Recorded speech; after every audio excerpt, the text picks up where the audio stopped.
Tail teller ലക്ഷ്മിയിലേക്ക് എല്ലാവർക്കും സ്വാഗതം. മുൻപ് ഞാൻ പറഞ്ഞ കഥകൾ കേട്ട എല്ലാവർക്കും എൻ്റെ ഹൃദയം നിറഞ്ഞ നന്ദി. എൻ്റെ ചാനൽ സബ്സ്ക്രൈബ് ചെയ്യാത്ത ആരെങ്കിലും ഉണ്ടെങ്കിൽ സബ്സ്ക്രൈബ് ചെയ്യണം. എൻ്റെ കഥകൾ കേൾക്കണം. നിങ്ങൾക്ക് ഇഷ്ടപ്പെട്ടാൽ ലൈക്ക് ചെയ്യണം. നിങ്ങളുടെ കമൻസുമായി കമൻറ്റ് ബോക്സിൽ വരണം. ഇന്ന് ഞാൻ നിങ്ങളോട് പറയാൻ വന്നിരിക്കുന്നത് Tess of the D'Urbervilles a pure woman എന്ന നോവലിൻ്റെ കഥയാണ്.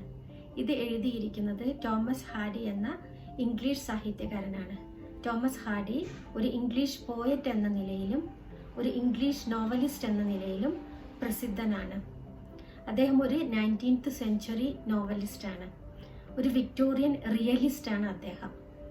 ഒരു യാഥാർത്ഥ്യവാദിയാണ് അദ്ദേഹം. ടെസ് ഓഫ് ദ ദബർവിൽസ് ആദ്യമായി പ്രസിദ്ധീകരിച്ചത് ദ ഗ്രാഫിക്സ് എന്നു പേരുള്ള ബ്രിട്ടീഷ് ഇല്ലുസ്ട്രേറ്റഡ് ന്യൂസ് പേപ്പറിൽ ഒരു സീരിയലൈസ്ഡ് വേർഷൻ ആയിട്ടാണ്, ഒരു തുടർക്കഥാരൂപത്തിലാണ് 1891 തന്നെ അതിൻ്റെ പുസ്തകരൂപം 3 വോളിയങ്ങളിലായി 3 വോളിയംസിലായിട്ട് പ്രസിദ്ധീകരിക്കപ്പെട്ടു. 1892 single volume Tess of the ഡബർവിൽസിൻ്റെ ഒരൊറ്റ പുസ്തകം പുറത്തിറങ്ങിയത്. Tess of the D'Urbervilles Victorian sexual മോറൽസിനെതിരെയുള്ള ഒരു ചാലഞ്ച് ആയിട്ടാണ് അദ്ദേഹം എഴുതിയിരിക്കുന്നത്. അദ്ദേഹത്തിൻ്റെ നോവലുകളിലെ മാസ്റ്റർ പീസാണ് ടെസ് ഓഫ് ദ ഡബർവിൽസ്. ഒരു 19th സെഞ്ച്വറി മേജർ നോവലാണ് ടെസ്സിൻ്റെ നോവൽ. ഈ നോവലിൽ നമുക്ക് ഗ്രേറ്റ് ഡിപ്രഷൻ കാലത്തെ ഇംഗ്ലണ്ടിലെ ഗ്രാമീണ ജനതയുടെ ജീവിതമാണ് കാണാൻ കഴിയുന്നത്. 1870s അമേരിക്കയിൽ ഗ്രേറ്റ് ഡിപ്രഷൻ ഉണ്ടായത്. അമേരിക്കൻ സമ്പദ്ഘടനയ്ക്കും വ്യവസായത്തിനും ഏറ്റ കനത്ത ഒരു തിരിച്ചടി. അത് മറ്റ് യൂറോപ്യൻ രാജ്യങ്ങളെയും ബാധിച്ചിരുന്നു. ആ സമയത്തിലുള്ള ഇംഗ്ലണ്ടിലെ ദരിദ്രരായ ഗ്രാമീണ ജനതയുടെ ജീവിതത്തിന് നേർക്ക് പിടിച്ച ഒരു കണ്ണാടിയായിട്ടാണ് നമുക്കിതിനെ കാണാൻ കഴിയുക. നമ്മുടെ കഥയുടെ ടൈറ്റിൽ പറയുന്നത് പോലെ തന്നെ ഇത് ടെസ് എന്ന ഒരു പെൺകുട്ടിയുടെ കഥയാണ്. ഡബർവിൽസ് ഫാമിലിയിലുള്ള ഒരു നോബിൾ കുടുംബത്തിലെ ടെസ് എന്ന ഒരു പെൺകുട്ടി. ആ പെൺകുട്ടിയെ ടൈറ്റിലിൽ തന്നെ പറഞ്ഞിരിക്കുന്നത് എ പ്യുവർ വുമൻ എന്നാണ്, ഒരു പരിശുദ്ധയായ പെൺകുട്ടി. ഇനി നമുക്ക് നോവലിലേക്ക് കിടക്കാം. ജോൺ ഡെർബിഫീൽഡിൻ്റെയും മിസ്സസ് ജോണിൻ്റെയും മൂത്ത മകളാണ് ടെസ്. അവൾക്ക് എബ്രഹാം എന്ന ഒരു സഹോദരനും ലിസ ലൂ എന്ന ഒരു സഹോദരിയുമാണ് ഉള്ളത്. ഒരു ദിവസം മിസ്റ്റർ ജോൺ നടന്നു പോകുമ്പോൾ പാർസൺ ട്രിങ്കാം അദ്ദേഹത്തെ സർ ജോൺ എന്ന് വിളിച്ചു. തന്നെ സർ എന്ന് അഭിസംബോധന ചെയ്തത് എന്താണ് എന്ന് ചിന്തിച്ചുകൊണ്ട് അദ്ദേഹം പുരോഹിതനോട് ചോദിച്ചു, വിദ്യാഭ്യാസമില്ലാത്ത നിർധനനായ എന്നെ അങ്ങ് എന്തുകൊണ്ടാണ് സർ എന്ന് അഭിസംബോധന ചെയ്തതെന്ന്. അതിന് പുരോഹിതന്റെ മറുപടി, താൻ ചില രേഖകൾ പരിശോധിച്ചപ്പോൾ ജോൺ ഡെർബിഫീൽഡ് പ്രഭുകുടുംബത്തിലെ പിന്തുടർച്ചക്കാരനാണെന്ന് മനസ്സിലായതുകൊണ്ട് ബഹുമാന സൂചകമായാണ് അങ്ങനെ വിളിച്ചതെന്ന് പറഞ്ഞു. ഇത് കേട്ട ജോണിന് ഒരുപാട് സന്തോഷമായി. തൻ്റെ സന്തോഷം ആഘോഷിക്കാൻ വേണ്ടി അദ്ദേഹം മദ്യം വിൽക്കുന്ന ഒരു ഇന്നിലേക്ക് പോയി. അന്ന് തന്നെയായിരുന്നു ടെസ് മെയ് ഡാൻസിൽ പങ്കെടുത്തത്. അവരുടെ വില്ലേജിൽ മെയ് 1 മെയ് ഡാൻസ് നടത്തപ്പെട്ടത്. ഒരു folk dance. It is a ceremonial folk dance. ആ ഫോക്ക് ഡാൻസിൽ വില്ലേജിലെ എല്ലാ പെൺകുട്ടികളും വെളുത്ത വസ്ത്രം ധരിച്ച് വെളുത്ത പൂവുകൾ ചൂടി കയ്യിൽ വില്ലോമരത്തിന്റെ ശാഖകളും പിടിച്ച് മെയ്പോളിന് ചുറ്റും ഒരു നീണ്ട ദണ്ടിന് ചുറ്റും നൃത്തം ചെയ്യും. ചെറുപ്പക്കാരായ ആൺകുട്ടികൾക്ക് അവർക്ക് ഇഷ്ടപ്പെട്ട പെൺകുട്ടിയുടെ കൂടെ നൃത്തം ചെയ്യാമായിരുന്നു ആ ചടങ്ങ് പ്രകാരം. ഈ ചടങ്ങിലേക്കാണ് നമ്മുടെ കഥാനായകൻ ഏഞ്ചൽ കടന്നു വരുന്നത്. ഏഞ്ചൽ ക്ലെയർ ഒരു ക്ലേർജി ഫാമിലിയിലുള്ളതാണ്. അവൻ്റെ ഫാദർ മിസ്റ്റർ ക്ലെയർ ഒരു പുരോഹിതനാണ്. അവന് 2 സഹോദരന്മാരുള്ളത്. അവനും അവൻ്റെ 2 സഹോദരന്മാരും ഒരു വാക്കിംഗ് ടൂറിലായിരുന്നു. ആ ടൂറിനിടയിലാണ് അവർ മെയ് ഡാൻസ് കാണുന്നതും ഏഞ്ചൽ അതിൽ 2 പെൺകുട്ടികളോടൊത്ത് നൃത്തം വയ്ക്കുകയും ചെയ്യുന്നു. നൃത്തം കഴിഞ്ഞ് തിരിച്ചു പോകുന്ന സമയത്താണ് അവൻ ടെസ്സിനെ കാണുന്നത്. അപ്പോൾ അവൻ മനസ്സിൽ വിചാരിച്ചു, ആദ്യമേ ഞാൻ അവളെ കണ്ടിരുന്നെങ്കിൽ ഞാൻ അവളുടെ കൂടെയായിരുന്നു നൃത്തം ചെയ്യുക എന്ന്. പക്ഷെ ടെസ്സിന് നേരെ മറിച്ചാണ് തോന്നിയത്. ടെസ്സിന് ഏഞ്ചൽ അവളെ അവഗണിച്ചതായിട്ടാണ് തോന്നിയത്. അന്ന് തന്നെ ജോണിന് ഒരു ലോഡ് ബീഹൈവ് തേനീച്ചക്കൂടുകൾ മാർക്കറ്റിൽ എത്തിക്കാനുണ്ടായിരുന്നു. ടെസ്സിന്റെ പിതാവ് കർഷകരുടെ കൈകളിൽ നിന്നും കാർഷിക വിളകൾ വാങ്ങി അത് മാർക്കറ്റിൽ എത്തിച്ച് അതിൽ നിന്ന് കിട്ടുന്ന ചെറിയ വരുമാനത്തിലാണ് അവർ ജീവിച്ചു പോന്നിരുന്നത്. അവർക്ക് പ്രിൻസ് എന്നു പേരുള്ള ഒരു കുതിരയുണ്ടായിരുന്നു. ആ കുതിര ഉപയോഗിച്ചുള്ള കുതിരവണ്ടിയിലായിരുന്നു അവർ സാധനങ്ങൾ കൊണ്ടുപോയിരുന്നത്. തന്റെ പിതാവ് അതിയായി മദ്യപിച്ചതുകൊണ്ട് ടെസ് അദ്ദേഹത്തെ പറഞ്ഞയക്കാതെ അവളും അവളുടെ സഹോദരൻ എബ്രഹാമും ചേർന്ന് ആ ലോഡ് ബീഹൈവ് മാർക്കറ്റിലേക്ക് കൊണ്ടുപോകുന്ന വഴി എബ്രഹാം ടെസ്സിനോട് പറയുന്നു, നമ്മൾ വലിയൊരു പ്രഭുകുടുംബമായ ഡർബോവിൽസിലെ പിന്തുടർച്ചാവകാശക്കാരാണെന്നും മാതാപിതാക്കള് നിന്നെ മിസ്സിസ് ഡർബോവിൽസിനെ കാണാൻ പറഞ്ഞയക്കാൻ തീരുമാനിച്ചിരിക്കുകയാണ് നമ്മുടെ സ്വത്ത് അവകാശപ്പെടാൻ വേണ്ടിയെന്ന് പറയുന്നു. ടെസ് പറയും, അതിലൊന്നും എനിക്ക് യാതൊരു താല്പര്യവുമില്ല, അവൾക്ക് താല്പര്യമില്ല അതിന് പോവാൻ. പക്ഷെ ആ സമയത്ത് എബ്രഹാം പറയുകയാണ്, നമ്മുടെ അമ്മ നമ്മുടെ ജ്യോതിഷ ബുക്കിൽ, ആസ്ട്രോണമി ബുക്കിൽ നോക്കിയപ്പോൾ, നമ്മുടെ ഫോർച്യൂൺ ബുക്കിൽ നോക്കിയപ്പോൾ മിസ്സസ് ഡർബോവിൽസിനെ കണ്ടു കഴിഞ്ഞാലും നമ്മുടെ ജീവിത ചുറ്റുപാടിൽ ഒരു മാറ്റവും കാണുന്നില്ലെന്നാണ് പറഞ്ഞത്. നമ്മൾ വീണ്ടും ദരിദ്രരായി തന്നെ ജീവിക്കേണ്ടി വരുമെന്നാണ് പറയുന്നത്. അതെന്തുകൊണ്ടാണ് ഈ സമൂഹത്തിൽ നമ്മൾ ഇങ്ങനെ ദരിദ്രരായി കഴിയേണ്ടി വരുന്നത് എന്ന് തൻ്റെ ചേച്ചിയോട് അവൻ ചോദിക്കുന്നു. അതിന് ടെസ്സിന്റെ മറുപടി, മറ്റുള്ള എല്ലാവരുടെയും സ്റ്റാർസ്, നക്ഷത്രം ബ്രൈറ്റ് ആണ്, നമ്മുടെ സ്റ്റാർസ് ആണെങ്കിൽ നമ്മുടെ നക്ഷത്രങ്ങൾ ബ്ലീക്കാണ്, അതുകൊണ്ടാണ് നമുക്ക് എപ്പോഴും ദുഃഖം. നല്ല നക്ഷത്രത്തിൽ ജനിക്കാതിരുന്നത് കൊണ്ടാണ് നമുക്ക് എപ്പോഴും ഇങ്ങനെ ദരിദ്രരായി കഴിയേണ്ടി വരുന്നത് എന്ന് പറയുന്നു. വഴിക്ക് വെച്ച് എബ്രഹാമിനോട് ഉറങ്ങിപ്പോയി. കുറച്ചു കഴിഞ്ഞപ്പോൾ കുതിരയുടെ കടിഞ്ഞാൻ കയ്യിൽ പിടിച്ചുകൊണ്ട് തന്നെ ടെസ്സിനോടും ഉറങ്ങിപ്പോയി. അവരുടെ കുതിര പ്രിൻസ് ഒരു ചരക്ക് വണ്ടിയുമായി ഇടിക്കുകയും ഭയങ്കരമായ പരിക്കുകളോടെ അത് മരണപ്പെടുകയും ചെയ്തു. ചരക്ക് വണ്ടിയുടെ ഉടമസ്ഥൻ അവരെ വീട്ടിലെത്താൻ സഹായിച്ചു. കുതിരയുടെ ജഡവും അവർ വീട്ടിലെത്തിച്ചു കൊടുത്തു. ടെസ്സിന് ഒരുപാട് വിഷമം തോന്നി. താൻ കാരണമാണ് തൻ്റെ കുതിര പ്രിൻസ് ചത്തുപോയതെന്ന് അവൾക്ക് തോന്നി. കുറ്റബോധം അവളെ വല്ലാതെ അലട്ടി. അവരുടെ ഏക ജീവിതമാർഗമായിരുന്ന പ്രിൻസ് എന്ന കുതിര ചത്തുപോയത് അവൾക്ക് സഹിക്കാൻ പറ്റുന്നതിലും അപ്പുറമായിരുന്നു. പക്ഷേ അവൾ തൻ്റെ വീട്ടിലെത്തിയപ്പോൾ അവളെ ആരും കുറ്റപ്പെടുത്തിയിരുന്നില്ല.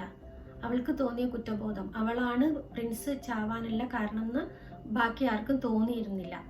എങ്ങനെയെങ്കിലും തൻ്റെ കുടുംബത്തിന് ഒരു കുതിരയെ വാങ്ങാനുള്ള പണം സമ്പാദിക്കണമെന്ന് അവൾ മനസ്സിൽ തീരുമാനിച്ചു.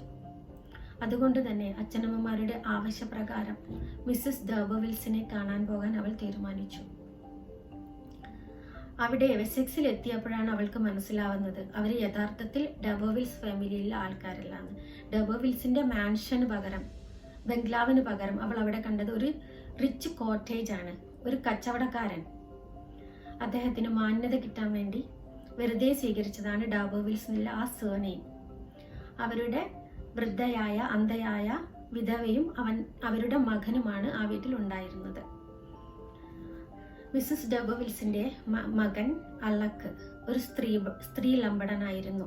അവൻ ടെസ്സിന് ഒരു ജോലി ഓഫർ ചെയ്യുകയാണ് ചെയ്യുന്നത്. അവന്റെ എസ്റ്റേറ്റിൽ പോൾട്രി കീപ്പറായിട്ട് അവൾക്ക് വേണമെങ്കിൽ ജോലിയിൽ പ്രവേശിക്കാമെന്നും അവൻ പറഞ്ഞു. വീട്ടിലെത്തിയ ടെസ് വിവരങ്ങൾ തന്റെ മാതാപിതാക്കളെ അറിയിച്ചു. അവർ ഓഫർ ചെയ്ത ജോലി സ്വീകരിക്കുന്നതിന് തനിക്ക് താല്പര്യമില്ലെന്ന് അവൾ പറഞ്ഞു. അവളുടെ വില്ലേജിൽ നിന്നും കുറച്ചധികം ദൂരെയായിരുന്നു ആ എസ്റ്റേറ്റ്. മാത്രവുമല്ല അലക്കിന്റെ സ്വഭാവം, അലക്കിന്റെ രീതികൾ അവൾക്ക് അസഹനീയവുമാണെന്ന് അവൾ പറഞ്ഞു. ഇത് കേട്ട് ടെസ്സിന്റെ അമ്മ സന്തോഷിക്കുകയാണ് ചെയ്തത്. അവർ വിചാരിച്ചു, അലക്ക് എന്ന ആ ധനികനായ പുരുഷൻ എൻ്റെ മകളെ വിവാഹം കഴിക്കുകയാണെങ്കിൽ ഞങ്ങളുടെ ദാരിദ്ര്യമെല്ലാം മാറി സാമ്പത്തിക അഭിവൃദ്ധി വരുമെന്ന് അവർ പ്രതീക്ഷിച്ചു. അവർക്കുള്ളതിലേക്കും വെച്ച് ഏറ്റവും നല്ല വസ്ത്രങ്ങൾ അണിയിച്ച് ടെസ്സിനെ ഒരു സുന്ദരിയായ യുവതിയാക്കി അവർ അലക്കിനടുത്തേക്ക് പറഞ്ഞയച്ചു. ജോലിയിൽ പല സമയത്തും അവൾക്ക് പരിചയമില്ലാത്തത് കൊണ്ടും പല കാരണങ്ങൾക്കും വേണ്ടി അവൾക്ക് പലപ്പോഴും അലക്കിനെ മീറ്റ് ചെയ്യേണ്ടി വന്നു. കഴിയുന്നതും അവൾ ആ മീറ്റിംഗ്സ് ഒക്കെ അവോയ്ഡ് ചെയ്യാൻ ശ്രമിച്ചെങ്കിലും അവൾക്ക് അങ്ങനെ വേണ്ടി വന്നു. പല ദിവസങ്ങളിലും അവളുടെ വില്ലേജിലേക്ക് തിരിച്ചു വരുമ്പോൾ അലക്ക് അവൾക്ക് ഓഫർ ചെയ്യുമായിരുന്നു ലിഫ്റ്റ്. പക്ഷെ അവൾ ഒരിക്കലും അത് സ്വീകരിച്ചിരുന്നില്ല. ഒരു സാറ്റർഡേ, ഒരു ശനിയാഴ്ച അവളോടൊപ്പം മറ്റു വില്ലേജ് സ്ത്രീകളും ഒന്നിച്ച് ചന്തയിൽ പോയി. അന്ന് ചന്തയിൽ പ്രത്യേക ചന്ത ഉണ്ടായിരുന്നു. മാർക്കറ്റിൽ ചന്ത ദിവസമായിരുന്നു. അതുകൊണ്ട് ഒരുപാട് തിരക്കായിരുന്നു. ആ തിരക്കിൻ്റെ ഇടയിൽ അവർ തിരിച്ചു വരാൻ കുറച്ച് നേരം വൈകി. മാത്രമല്ല അവളുടെ കൂടെ ഉണ്ടായിരുന്നവരിൽ പലരും മദ്യപിച്ചിരുന്നു. അവളുടെ വില്ലേജിലേക്ക് നടക്കുന്നതിനിടയിൽ അവരുടെ കൂട്ടത്തിലുള്ള ഒരു യുവതി, കാർ എന്നു പേരുള്ള ഒരു യുവതി ടെസ്സുമായി ശണ്ട കൂടുകയും അവളെ ഉപദ്രവിക്കാൻ വരികയും ചെയ്തു. ടെസ് വരുന്നതിന് മുമ്പ് അലക്ക് ശ്രദ്ധിച്ചിരുന്നത് ആ മിസ് കാറിനെ ആയിരുന്നു. അതായിരുന്നു അവളുടെ പ്രധാന ദേഷ്യം. ഈ സമയത്താണ് അലക്ക് തൻ്റെ കുതിരപ്പുറത്ത് ടെസ്സിനൊരു ലിഫ്റ്റ് ഓഫർ ചെയ്യുന്നത്. ആ സ്ഥലത്ത് നിന്ന് രക്ഷപ്പെടാൻ വേണ്ടി പെട്ടെന്ന് തന്നെ അവൾ കുതിരപ്പുറത്ത് കയറി അലക്കിന്റെ പിന്നിലിരുന്നു. അലക്ക് മേഘങ്ങളെ നോക്കി ദൂരോട്ട് കുതിര ഓടിച്ചു പോയി. ഒരുപാട് ദൂരെ എത്തി ഒരു ഫോറസ്റ്റിലെത്തിയപ്പോൾ അലക്ക് അവിടെ കുതിരയെ നിർത്തുകയും താഴെ ഇറങ്ങി ടെസ്സിനോട് വിവാഹാഭ്യർത്ഥന നടത്തുകയും ചെയ്യുന്നു. ടെസ് ആകെ ഭയന്നുപോയി. അവൾക്ക് ഒരു ഉത്തരവും പറയാൻ കഴിയുന്നുണ്ടായിരുന്നില്ല. ഈ സമയത്ത് അലക്ക് അവളോട് പറയുകയാണ്, ഞാൻ വഴി തെറ്റിപ്പോയി, ഇനി എങ്ങോട്ടാണ് പോകേണ്ടതെന്ന് എനിക്ക് തിരിച്ചറിയുന്നില്ല. അവൻ്റെ കോട്ട് അവൾക്ക് കൊടുത്തു. നല്ല തണുപ്പുള്ള രാത്രിയാണ്, നീ ഇവിടെ വിശ്രമിക്കൂ, ഞാൻ ഒരു ലാൻഡ് മാർക്ക് കണ്ടെത്തുന്നത് വരെ ഇവിടമൊക്കെ തിരയട്ടെ, അതിനുശേഷം ഞാൻ വന്ന് നിന്നെ കൂട്ടിക്കൊണ്ടുപോയി കൊള്ളാമെന്നു. ടെസ് അവിടെ കിടന്ന് ഉറങ്ങിപ്പോയി. തിരിച്ചു വന്ന അലക്ക് കാണുന്നത് ഉറങ്ങിക്കിടക്കുന്ന ടെസ്സിനെയാണ്. അലക്ക് ആ സന്ദർഭം ദുരുപയോഗം ചെയ്തു. അവൻ്റെ സ്വച്ഛ താല്പര്യത്തിനു വേണ്ടി. നമ്മുടെ നായിക ടെസ്സിന്റെ വെർജിനിറ്റി അവൾക്ക് നഷ്ടപ്പെട്ടു. അവളുടെ പരിശുദ്ധി അവൾക്ക് നഷ്ടപ്പെട്ടു. പിന്നീട് അലക്ക് അവളെയും കൂട്ടി അവന്റെ എസ്റ്റേറ്റിലേക്ക് തന്നെയാണ് പോകുന്നത്. ദിവസങ്ങൾ കഴിയുന്തോറും അവൾക്ക് അവളുടെ മനസ്സിനേറ്റ മുറിവിന്റെ വേദന കൂടി വരികയായിരുന്നു. അവൾക്ക് മനസ്സിലായി തനിക്കൊരിക്കലും അലക്കിന്റെ ഒപ്പം സന്തോഷത്തോടു കൂടി ജീവിക്കാൻ കഴിയില്ല എന്ന്. എങ്ങനെയെങ്കിലും അവൾക്ക് അവിടെ നിന്ന് രക്ഷപ്പെടണമെന്ന് തോന്നി. ഒരു ദിവസം ആരോടും പറയാതെ അതിരാവിലെ അവൾ അവിടെ നിന്ന് ഇറങ്ങി ഓടി. വഴിയിൽ വെച്ച് അലക്ക് അവളെ തടഞ്ഞു നിർത്തുകയും, നീ പോവരുത്, തിരിച്ചു വരണം, ഞാൻ നിന്നെ വിവാഹം കഴിക്കാമെന്ന് വാഗ്ദാനം ചെയ്തതല്ലേ, ഞാൻ അതൊരിക്കലും തെറ്റിക്കില്ല എന്നൊക്കെ പറഞ്ഞു. പക്ഷേ ടെസ്സിന് അത് സമ്മതമായിരുന്നില്ല. അവൾ പറഞ്ഞു, എനിക്കൊരിക്കലും നിന്നെ സിൻസിയറായിട്ട് സ്നേഹിക്കാൻ കഴിയില്ല, അതുകൊണ്ട് എനിക്ക് നിന്റെ കൂടെ ജീവിക്കാൻ പറ്റില്ല, എനിക്ക് തിരിച്ചു പോകണമെന്ന് പറഞ്ഞു. നിനക്ക് എന്ത് ആവശ്യമുണ്ടെങ്കിലും എന്നെ അറിയിച്ചാൽ മതി, ഞാൻ എന്ത് സഹായം വേണമെങ്കിലും ചെയ്യാമെന്ന് അലക്ക് അവൾക്ക് പ്രോമിസ് ചെയ്തു. അങ്ങനെ ടെസ്സിനെ അലക്ക് പോവാൻ അനുവദിച്ചു. വീട്ടിലെത്തിയ ടെസ്സിനെ അലക്കിന്റെ വിവാഹാഭ്യർത്ഥന നിരസിച്ചതിന് അവളുടെ അമ്മ കുറ്റപ്പെടുത്തി. അവൾ അവളുടെ അമ്മയോട് സങ്കടത്തോടു കൂടി പക്ഷെ ചോദിച്ചു, ഞാനിങ്ങനെ ഒരു ജോലിക്ക് പോകുമ്പോൾ എൻ്റെ അമ്മയ്ക്ക് എന്നോടൊന്ന് താക്കീത് ചെയ്യായിരുന്നില്ലേ, ആണുങ്ങളെ സൂക്ഷിക്കാൻ വേണ്ടി എന്ന് മാത്രം അവൾ ചോദിച്ചു. മാസങ്ങൾക്ക് ശേഷം അവൾ അലക്കിന്റെ കുഞ്ഞിന് ജന്മം നൽകി. അവൾ അതിന് സോറോ, ദുഃഖം എന്ന് പേരിട്ടു. അവളുടെ ദിവസങ്ങൾ ദുരിതങ്ങൾ നിറഞ്ഞതായി. അവൾക്ക് പള്ളിയിൽ പോലും പോവാൻ പറ്റാത്ത അവസ്ഥ. പുറത്തിറങ്ങുമ്പോഴേക്കും ആളുകൾ അവളെ പരിഹസിക്കാനും വാക്കുകൾ കൊണ്ട് കുത്തി നോവിക്കാനും തുടങ്ങി. പകൽ മുഴുവനും വീടിനകത്തിരിക്കുകയും അത്യാവശ്യത്തിന് മാത്രം രാത്രി പുറത്തിറങ്ങുകയും ചെയ്തു അവൾ. വിധി പക്ഷെ അവളെ വെറുതെ വിടുന്നില്ല. വീണ്ടും വിധി അവളോട് ക്രൂരനാവുകയാണ് ചെയ്യുന്നത്. അവളുടെ കുഞ്ഞിന്, അവളുടെ സോറോയിന് അസുഖം ബാധിച്ചു. അത് മരണപ്പെട്ടു. പള്ളിയിലെ പുരോഹിതന്റെ സമ്മതത്താൽ ചേച്ചിയാടിൽ അവൾ അവളുടെ കുഞ്ഞിന്, അവളുടെ സോറോയിന്, അവളുടെ ദുഃഖത്തിന് ഒരു കുഞ്ഞു കുഴിമാടമൊരുക്കി. അതിൽ അവളുടെ കുഞ്ഞിനെ അടക്കം ചെയ്ത ശേഷം ഒരു കുഞ്ഞു കുരിശ് അതിൽ സ്ഥാപിച്ച ശേഷം അവൾ തിരിച്ച് വീട്ടിലേക്ക് പോയി. അവളുടെ ദിവസങ്ങൾ ദുഃഖം നിറഞ്ഞതായിരുന്നു. പിന്നീട് അവൾക്ക് ബോധ്യമായി തനിക്കൊരിക്കലും തൻ്റെ വില്ലേജിൽ സമാധാനമായി ഇരിക്കാൻ പറ്റില്ല. തൻ്റെ പാസ്റ്റ് അറിയാത്ത ഒരു വില്ലേജിലേക്ക്, അവളുടെ വില്ലേജിൽ നിന്നും പോകണമെന്ന് അവൾ വിചാരിച്ചു. അങ്ങനെ അവൾ അവളുടെ മാർലോട്ട് എന്ന വില്ലേജിൽ നിന്നും തൻ്റെ ആ ദുഃഖ കഥ ആരും തന്നെ ഓർമ്മിപ്പിക്കാത്ത വേറെ ഒരു വില്ലേജിലേക്ക് പോകാൻ തീരുമാനിച്ചു. ടാൽബോത്തൈസ് ഡയറി എന്ന ഒരു ഡയറിയിൽ അവൾ ഒരു മിൽക്ക് മെയ്ഡിന്റെ, ഒരു പാൽക്കാരിയുടെ ജോലി സ്വീകരിച്ച് അങ്ങോട്ട് ചെന്നു. അവിടെ എത്തിയപ്പോൾ അവൾക്ക് മനസ്സിന് ഒരുപാട് സമാധാനം തോന്നി. അവിടുത്തെ പ്രകൃതിക്ക് പോലും ഒരു സൂതിങ് ഇഫക്റ്റ് ഉണ്ടായിരുന്നു. എന്തോ ഒരു ആശ്വാസം നൽകുന്ന ഒരു ഫീൽ അവൾക്ക് തോന്നി. പച്ചപ്പും പുൽമേടുകളും ഒക്കെയായി അവൾ അവിടെ സന്തോഷമായി നിന്നു. അവളുടെ അമ്മയുടെ ആസ്ട്രോണമി ബുക്കിൽ പറഞ്ഞതുപോലെ തന്നെ അവിടെ അവൾക്കൊരു ഇൻഡിപെൻഡൻ്റ് ആയിട്ട് ജീവിക്കാൻ പറ്റി. അവൾക്ക് ഒരു സക്സസ്ഫുൾ വർക്കറായി ജീവിക്കാൻ പറ്റി. ഡയറി മാസ്റ്റർ റിച്ചാർഡ് ക്രിക്കും അവരുടെ വൈഫ് മിസ്സിസ് ക്രിക്കും അവളോട് വളരെ സ്നേഹമായാണ് പെരുമാറിയത്. ഡയറി മെയ്ഡ്സ് ഒക്കെ വളരെ കോപ്പറേറ്റീവ് ആയിരുന്നു. പശുക്കളെ മേച്ചും അവയുടെ പാല് സ്വീകരിച്ചു അവൾ അവിടെ സമാധാനമായി ഇരുന്നു. അവിടെ വെച്ച് അവൾ നമ്മുടെ കഥാനായകനെ വീണ്ടും കണ്ടുമുട്ടുകയാണ്. മറ്റു ഡയറി മെയ്ഡ്സ് പറഞ്ഞിട്ട് അവൾ അറിഞ്ഞു അത് മിസ്റ്റർ ഏഞ്ചൽ ക്ലെയർ ആണെന്നും ഏഞ്ചൽ ക്ലെയർ ഒരു ക്ലേർജിമാൻ മിസ്റ്റർ ക്ലെയറിന്റെ മകനാണെന്നും അവർ സാമ്പത്തികമായി ഉയർന്ന ആൾക്കാരാണെന്നും നമ്മളെപ്പോലെ ലോവർ ക്ലാസ് അല്ലെന്നും അപ്പർ ക്ലാസ് ഫാമിലിയിലുള്ള ആളാണ്. അവൻ്റെ 2 ചേട്ടന്മാരും പണ്ഡിതന്മാരാണെന്നും ഇവൻ അഗ്രികൾച്ചർ ഇഷ്ടപ്പെട്ടിട്ടാണ് വീട്ടിൽ നിന്നും വന്നതെന്നും ഇവിടെ വന്നിരിക്കുന്നത് ഒരു ഡയറി എങ്ങനെയാണ് വർക്ക് ചെയ്യുന്നത് എന്ന് പഠിക്കാൻ വേണ്ടിയാണെന്നും അവളുടെ കൂടെയുള്ള മറ്റു മിൽക്ക് മെയ്ഡ്സ് പറഞ്ഞിട്ട് അവൾ അറിഞ്ഞു. ടെസ്സിന്റെ സൗന്ദര്യത്തിൽ ആകർഷണമായി ഏഞ്ചൽ അവളോട് അടുക്കാൻ ശ്രമിച്ചു. പക്ഷേ ടെസ് കഴിയുന്നതും അവനെ അവോയ്ഡ് ചെയ്യാൻ ശ്രമിച്ചു. കാരണം അവൾ പിഴച്ചവളാണെന്നും അവൾ പരിശുദ്ധയല്ലെന്നുമുള്ള അവളുടെ മനസ്സിലെ ഒരു ചിന്ത അത് അവൾക്ക് ആരുടെയും മുൻപിലേക്ക് പോവാൻ പറ്റാത്ത ഒരു അവസ്ഥയിലേക്ക് അവളെ ആക്കിയിരുന്നു. ഒരു ദിവസം അവൾ ഒറ്റയ്ക്കിരുന്ന് തൻ്റെ ഹാർപ്പ് പ്ലേ ചെയ്തുകൊണ്ടിരിക്കുമ്പോൾ, തൻ്റെ ഒരു മ്യൂസിക്കൽ ഇൻസ്ട്രുമെന്റിൽ സംഗീത ഉപകരണത്തിൽ പാട്ട് വായിച്ചു കൊണ്ടിരിക്കുമ്പോൾ ഏഞ്ചൽ അവളുടെ അടുത്ത് വന്നിരിക്കുകയും അവളോട് ഏഞ്ചലിനെ പറ്റി സംസാരിക്കുകയും ചെയ്തു. തൻ്റെ പിതാവിനെ കുറിച്ചും മാതാവിനെ കുറിച്ചും തൻ്റെ സഹോദരന്മാരെ കുറിച്ചും പറഞ്ഞു. തൻ്റെ സഹോദരന്മാരിൽ ഒരാൾ കാംബ്രിഡ്ജ് യൂണിവേഴ്സിറ്റിയിലെ ഡീനാണെന്നും ഒരു സഹോദരൻ ഒരു ടൗൺ ക്യൂറേറ്റർ ആണെന്നും 2 പേരും പള്ളിയും ഒക്കെയായി ജീവിക്കുന്ന ആൾക്കാരാണെന്ന് പറഞ്ഞു. തനിക്കാണെങ്കിൽ ഇഷ്ടം അഗ്രികൾച്ചറാണ്, ഫാമിംഗ് പഠിക്കാൻ വേണ്ടിയാണ് താൻ പല ഫാംസിലും പോയിട്ട് കുറേ കാലമായി പഠിച്ചുകൊണ്ടിരിക്കുന്നു എന്ന് അവളുടെ അടുത്ത് പറയും. എന്നിട്ട് അവൾക്ക് വിദ്യാഭ്യാസമില്ലെങ്കിൽ അവളെ താൻ വേണമെങ്കിൽ പഠിപ്പിക്കാമെന്ന് അവളുടെ അടുത്ത് ഏഞ്ചൽ പറയുകയാണ്. പക്ഷെ ഏഞ്ചലിന് ടെസ് കൊടുത്ത മറുപടി, എൻ്റെ ചോദ്യങ്ങൾക്കുള്ള ഉത്തരങ്ങളൊന്നും ഒരു പുസ്തകത്തിലും ഉണ്ടാവില്ല, അതുകൊണ്ട് എനിക്ക് പഠിക്കണ്ട, എന്നെ വെറുതെ വിട്ടേന്ന് പറയും. അതിരാവിലെ ടെസ് ഉണർന്ന് തൻ്റെ ഡയറിയിലെ ജോലികൾ ചെയ്യുമായിരുന്നു. പിന്നീട് ഏഞ്ചലും അതിരാവിലെ ഉണരാൻ തുടങ്ങി. ടെസ്സിനോടൊപ്പം അവനും ജോലി ചെയ്യാൻ തുടങ്ങി. അവർ ഏദൻ തോട്ടത്തിലെ ആദമിനെയും ഈവിനെയും പോലെ അവിടെ സന്തോഷമായി കഴിഞ്ഞുകൂടി. ടെസ്സിന്റെ ജീവിതത്തിലെ ഏറ്റവും സന്തോഷം നിറഞ്ഞ ദിവസങ്ങളായിരുന്നു ടാൽബോത്തേസ് ഡയറിയിൽ ഉണ്ടായിരുന്നത്. അവളുടെ ജീവിതത്തിൽ പിന്നീട് ഒരിക്കലും അവൾക്ക് അങ്ങനെ ഒരു സന്തോഷം ഉണ്ടായിരുന്നില്ല. ദിവസങ്ങൾ കടന്നുപോകെ ഒരു ദിവസം ഏഞ്ചൽ ടെസ്സിനോട് വിവാഹാഭ്യർത്ഥന നടത്തി.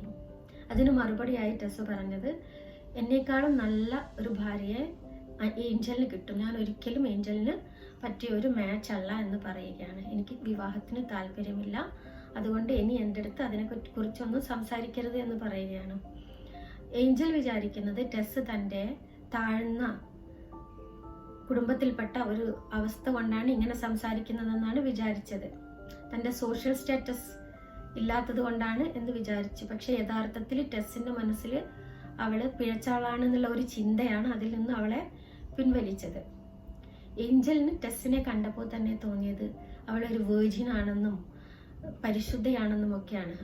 അവളെ അവൻ വിളിച്ചിരുന്നത് ഡിമിത്രീസ് ആയിരുന്നു. ഡിമിത്രീസ്, ആർട്ടിമിസ് എന്നൊക്കെയായിരുന്നു. ആർട്ടിമിസ്, ഡിമിത്രീസ് ഒക്കെ ഗ്രീക്ക് ഗോഡസ് ആണ്, ഗ്രീക്ക് ദേവതമാര്. ആർട്ടിമിസ് എന്നാൽ പരിശുദ്ധിയുടെ ദേവതയാണ്, ഗോഡസ് ഓഫ് ചാസ്റ്റിറ്റി ആണ്. പിന്നെ ഗോഡസ് ഓഫ് ആനിമൽസ് ആണ്, മൃഗങ്ങളുടെ ദേവത, പരിശുദ്ധിയുടെ ദേവത. ആ പേരിലാണ് അവളെ വിളിച്ചത്. ഡിമിത്രീസ് എന്നാൽ ഫലഭൂയിഷ്ഠതയുടെ ദേവത, goddess of fertility and goddess of animals. ഇങ്ങനെയൊക്കെ പേരുകളിലാണ് അവളെ വിളിച്ചത്. അവന്റെ മനസ്സിൽ അവളൊരു പരിശുദ്ധയായിട്ടാണ് തോന്നിയത്. ദിവസങ്ങൾ കടന്നുപോയി. ഒരു ദിവസം ഡയറിയിലുള്ള എല്ലാ സ്ത്രീകളും പള്ളിയിലേക്ക് പോയി. പള്ളിയിലേക്ക് പോകുന്ന വഴിയിൽ ഒരു റോഡ് നിറയെ ഫ്ലഡഡ് ആയ ഒരു റോഡുണ്ടായി, വെള്ളം നിറഞ്ഞു കിടക്കുന്ന ഒരു റോഡ്. അത് മുറിച്ചു കിടക്കാനാവാതെ അവർ തിരിച്ചു വരികയായിരുന്നു. തിരിച്ചു വരാൻ നിൽക്കുന്ന അവരടുത്ത് ഏഞ്ചൽ സഹായിക്കാമെന്ന് പറഞ്ഞു. ഏഞ്ചൽ പറഞ്ഞു. അവർ ഓരോരുത്തരെയുമായി ഏഞ്ചൽ റോഡ് മുറിച്ച് കിടത്തി കൊടുക്കാമെന്ന്.